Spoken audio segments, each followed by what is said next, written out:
Ao se considerar todo o conteúdo da Bíblia, é notável a quantidade de versículos e de temas que envolvem a intimidade do ser humano.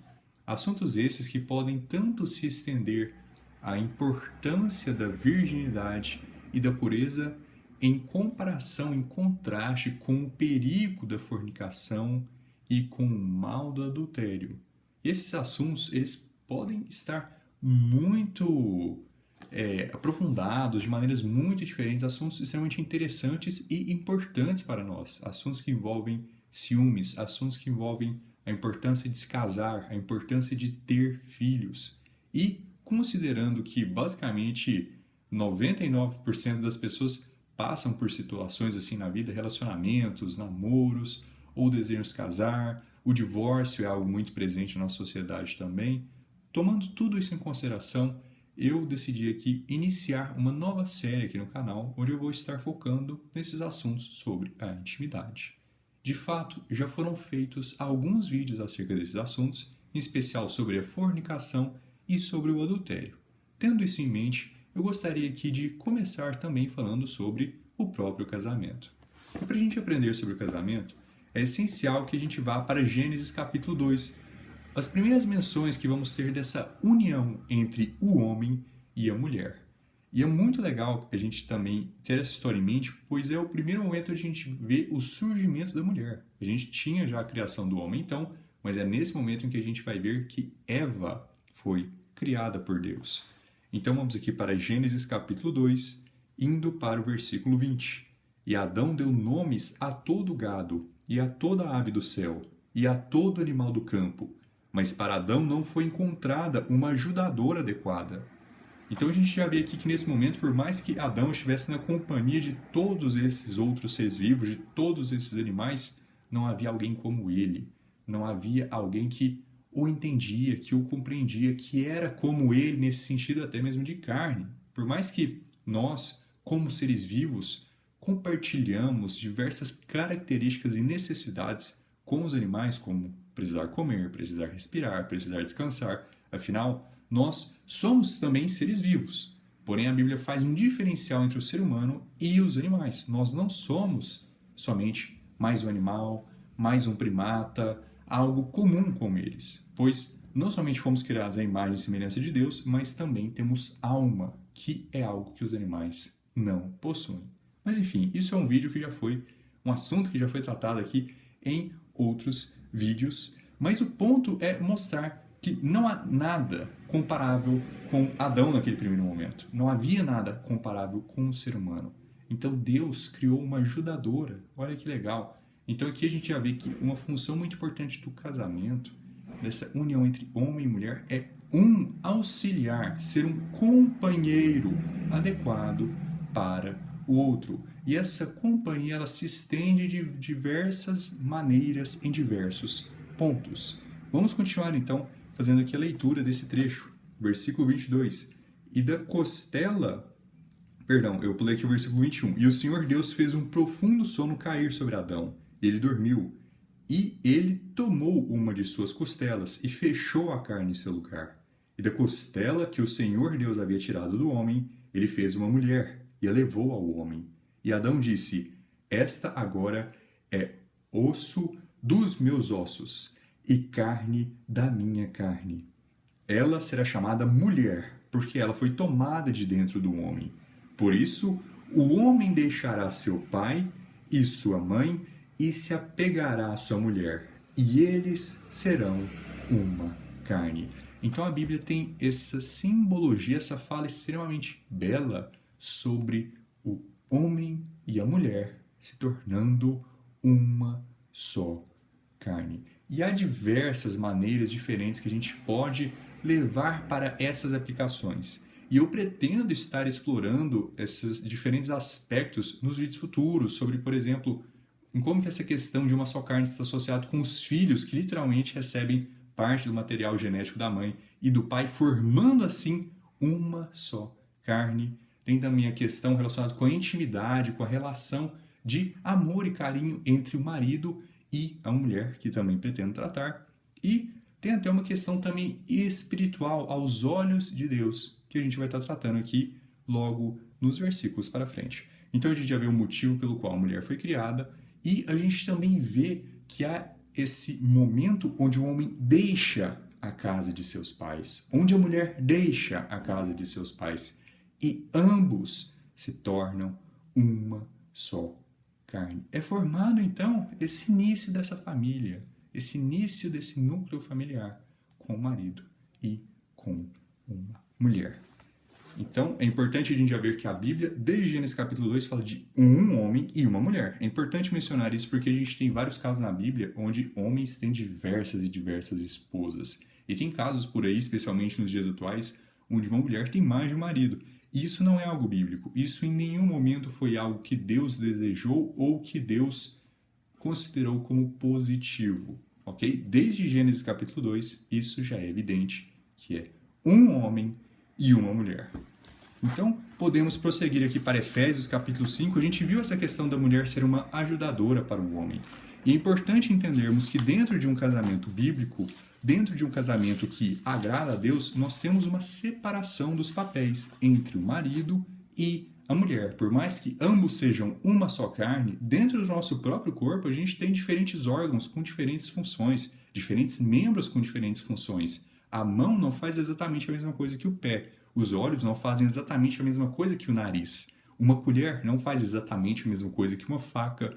Ou ambos não fazem exatamente a mesma coisa que um garfo. Isso não quer dizer que um é mais importante ou melhor à vista de Deus. Isso quer simplesmente dizer que são membros, que são coisas diferentes. Um homem é diferente de uma mulher. Diferente biologicamente. E, de acordo com a palavra de Deus, existem também funções diferentes que cada um deve exercer. Eles devem se parecer diferente, se vestir de maneira diferente e agir também em determinados pontos de maneiras diferentes.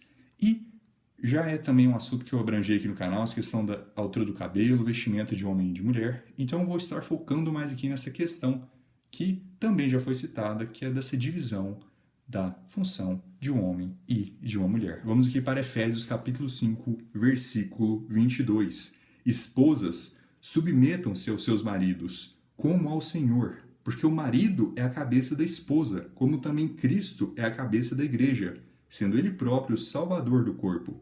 Portanto, assim como a igreja está sujeita a Cristo, assim também as mulheres sejam em tudo sujeitas a seu marido. A Bíblia ensina hierarquias, e dentre elas nós temos, por exemplo, a hierarquia de Deus sobre tudo e todos. Mas é importante também nós aprendermos que a Bíblia também fala que, por exemplo, o governo brasileiro tem sim uma certa autoridade sobre nós, o povo, a nação brasileira.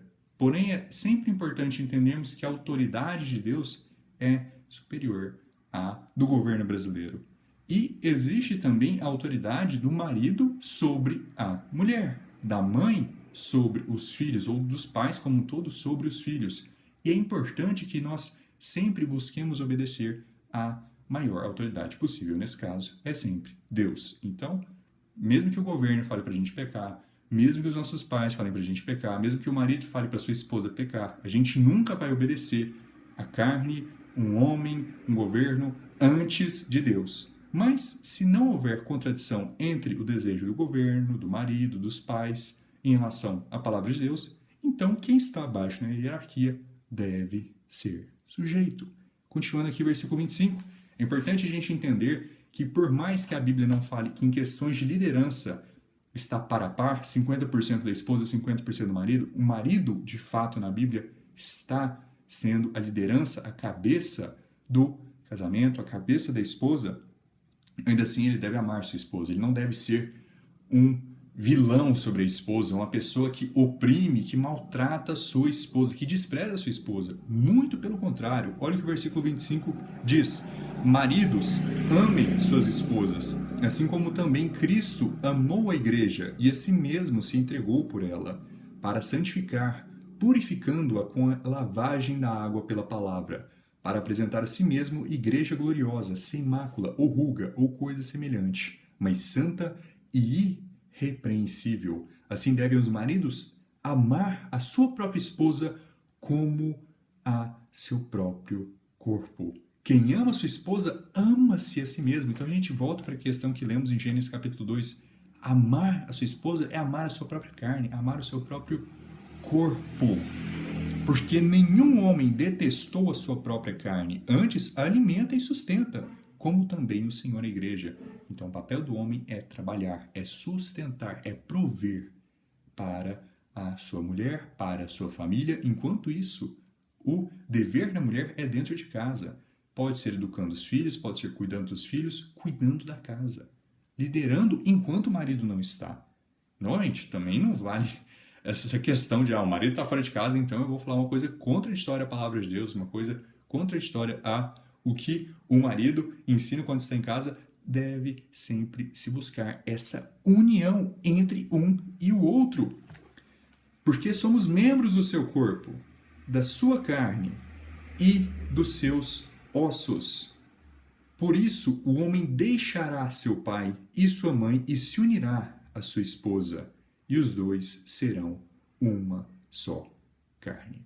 Então aqui a gente encerra a leitura de Efésios capítulo 5 e a gente pode prosseguir também para 1 Pedro capítulo 3. Interessante essa comparação que é feita entre Cristo e a igreja e entre o marido e sua esposa, dessa união do papel de um e do outro. E novamente essa questão de membros. De fato, Deus é sobre tudo e sobre todos. Mas quando a gente está falando de um marido e de uma mulher, a gente está falando de membros diferentes de uma só carne. O homem não é melhor que a mulher não é melhor que o homem. O nariz não é melhor que os olhos. Ambos são importantes e muito importantes para funções diferentes. E quando um funciona corretamente, ajuda o outro. E quando ambos funcionam corretamente, o corpo, a carne como um todo está saudável. Vamos então prosseguir para 1 Pedro capítulo 3, onde a gente pode ver um pouco mais também do porquê dessa divisão. Por que o homem é o que está trabalhando e a mulher é que está ficando em casa? Isso tudo está associado muito com a nossa própria biologia também, com a própria maneira como nós somos por natureza. O homem naturalmente costuma ser maior e mais forte do que a mulher. E é claro, a gente tem exceções para tudo. Existem homens que naturalmente são menores, são mais fracos, mulheres que são maiores e podem acabar eventualmente sendo mais fortes, mas isso é uma exceção. Na biologia a gente sempre tem exceções. E nesse caso aqui, a maior parte, naturalmente, o homem é maior e mais forte que a mulher. Então vamos aqui para 1 Pedro capítulo 3, versículo 5. Porque desta maneira, antigamente, as santas mulheres também, que confiavam em Deus, adornavam-se, estando sujeitas aos seus próprios maridos. Assim como Sara obedecia a Abraão, chamando-lhe Senhor. Olha o respeito que Sara tinha por seu marido, da qual vós sois filhas, contanto que façam bem, e não tenham medo de nenhum espanto. Igualmente, vós, maridos, coabitai.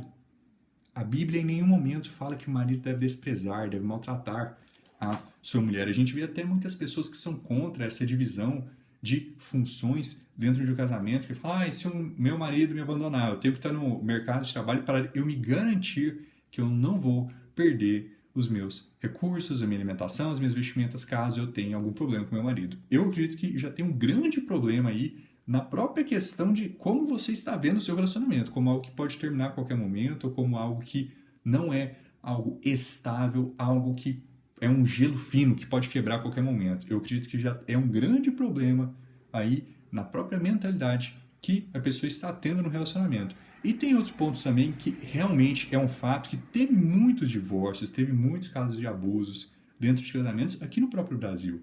Então existe um certo trauma histórico. De novo, não acredito que seja correto as pessoas fugirem da palavra de Deus. Dois errados não fazem um certo. Mas é para entender um pouco em como que erros do passado, erros advindos de pessoas também desobedecendo a Bíblia em nenhum momento fala a favor do divórcio, é um assunto que a gente vai poder estar vendo também, e de desprezar a sua esposa. Olha o que a gente está lendo aqui.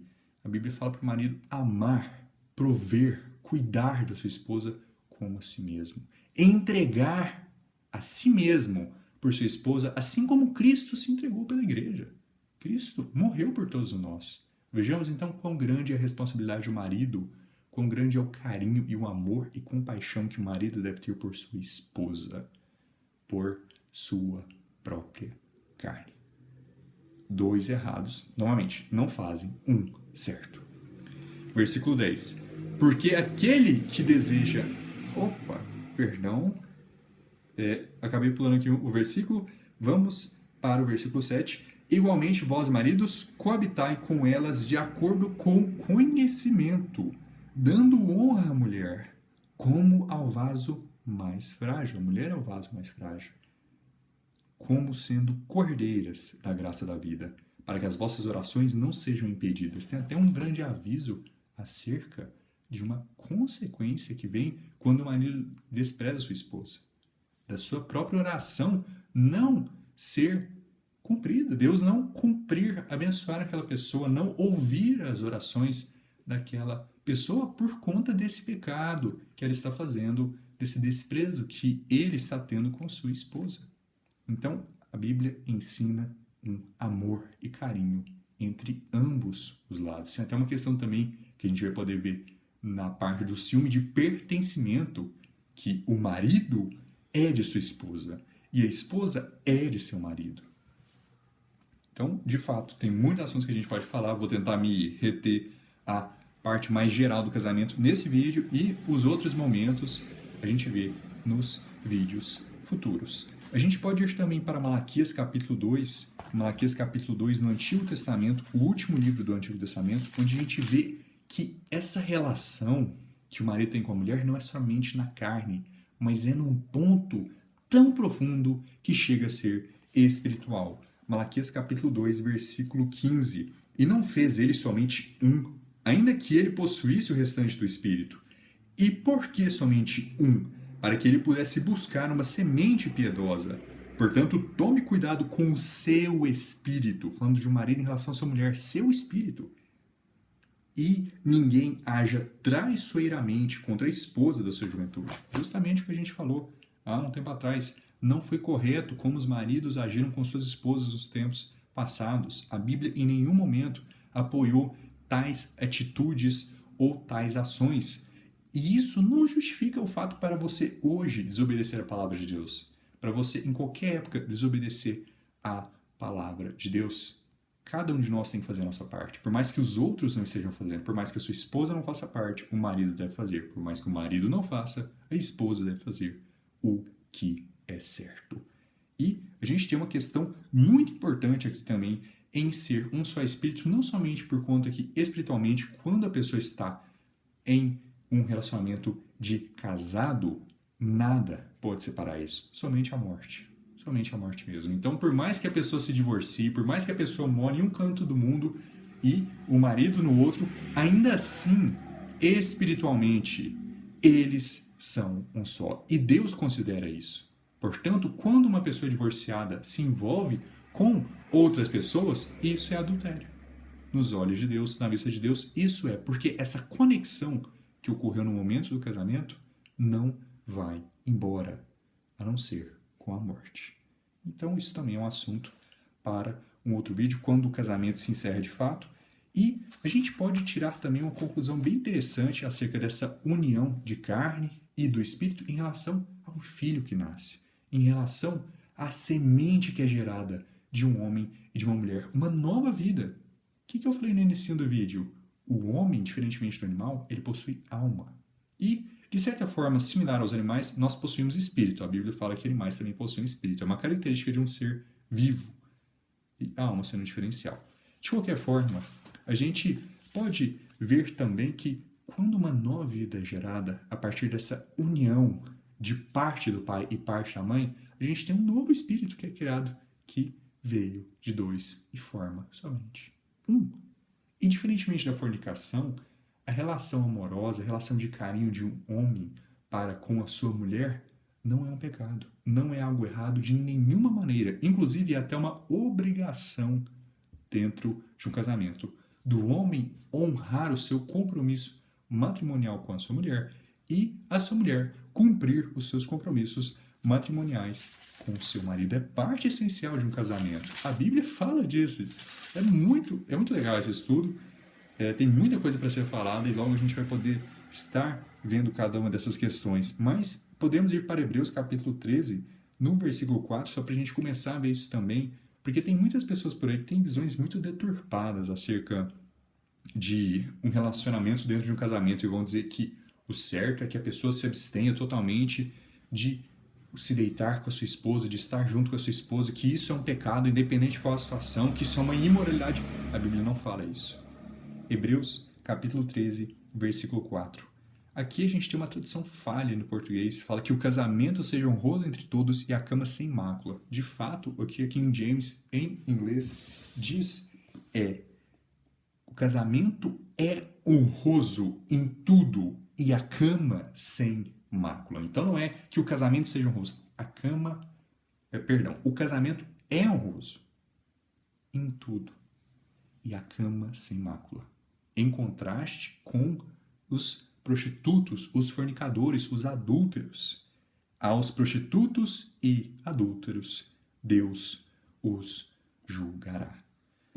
Então, a gente precisa entender que o carinho de um homem com a sua mulher é uma parte essencial do casamento, no qual não há mácula, não há nada de errado com isso. É a função desses atos é dentro do casamento. É o local adequado deles. Não com fornicação, não com adultério, mas dentro de um casamento é o momento certo, da maneira correta. E só para a gente poder concluir o nosso estudo, então, tendo em mente a importância não somente do casamento, mas também dessa preocupação que tem que se ter com a próxima geração, com a produção dessa semente, dessa descendência entre um homem e uma mulher, podemos ir para Eclesiastes capítulo 4, para a gente poder encerrar o nosso estudo. Eclesiastes, no Antigo Testamento, capítulo 4, versículo 8. Há somente um, e não há um segundo. Sim, ele não tem filho ou irmão, e contudo, não há fim para todo o seu trabalho. E também seus olhos não se satisfazem com riqueza. E nem ele diz, para quem eu trabalho e privo a minha alma do que é bom? Isto também é vaidade. Sim, um trabalho doloso. Então aqui, o autor de Eclesiastes faz essa narrativa dessa vaidade em que ele observou. Essa pessoa que trabalha, se esforça, mas não há outro junto com ele. Não há filho, não há irmão. Ele trabalha, se consome nesse trabalho. Por que motivo? Em que propósito? Para quem ele está fazendo isso? Qual é o proveito disso? A Bíblia conclui que isso é vaidade. Que isso é algo que não vale a pena. Em contraste, versículo 9. Melhor é serem dois do que um, porque tem melhor recompensa por seu trabalho. Porque se eles caírem, um levantará o seu companheiro. Mas ai do que estiver só quando cair, porquanto não haverá outro que o levante. Também se dois dormirem juntos, eles se aquecerão. Porém, como poderá um só se aquecer? E se alguém prevalecer sobre ele, os dois lhe resistirão. E o cordão de 3 dobras não se quebra tão depressa. Então vejamos aqui como que em números a força, em como que em união, em uma família, em um grupo unido com amor e carinho, há força, há suporte um pelo outro, auxílio quando um cai. Os outros podem o ajudar a levantar. Então o casamento é extremamente importante. Seja tanto para a divisão adequada da função de um homem e de uma mulher, para a geração de filhos, para a criação dessa família e para uma vida de fato, grandes alegrias. É algo realmente bonito. Um casamento honroso, um casamento segundo a Bíblia, uma família que cresce ouvindo e obedecendo à lei de Deus. Então espero que tenha ficado evidente o que a Bíblia diz sobre o casamento e espero que possa encontrar vocês também nos próximos assuntos acerca da intimidade. Que Deus abençoe vocês, tenham uma boa noite e até mais.